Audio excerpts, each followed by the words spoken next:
El nostre projecte s'anomena LED-Ducas. Es diu així perquè és un joc de paraules. LED per els llums LED de la placa microbit. Educa perquè és un objectiu, és educar i comunicar. I Lucas perquè és ell el que fa servir les plaques. El Lucas és un nen amb necessitats educatives especials derivades d'una síndrome de Down. Tenim la sort de tenir-lo en la nostra escola des del cicle d'infantil i va ser durant aquesta etapa quan vam començar a introduir amb ell el sistema alternatiu i augmentatiu a la comunicació més conegut com a pictogrames.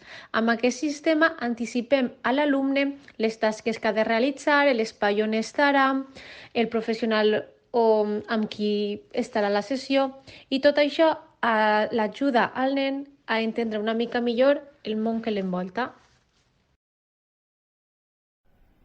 Vam fer el projecte en grups de 2 o 3 alumnes. Primer de tot, vam utilitzar aquesta fitxa que té 25 quadrets que representen les llums LED de la placa. Dissenyàvem pictos dibuixants i en el requadre posaven el nom i l'explicació.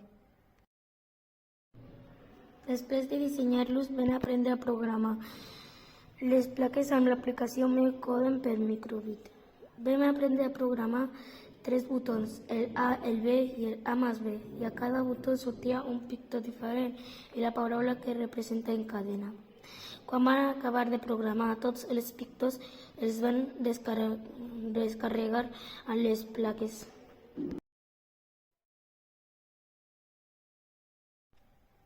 Un dels pictos que vam fer és aquest d'anar al lavabo.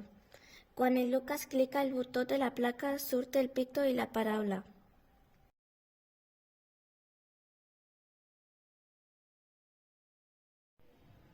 Vam utilitzar diferents plaques, una per les emocions, una altra per el temps, una altra per les matèries de l'escola i una altra per les accions, com agafar les tisores i retallar.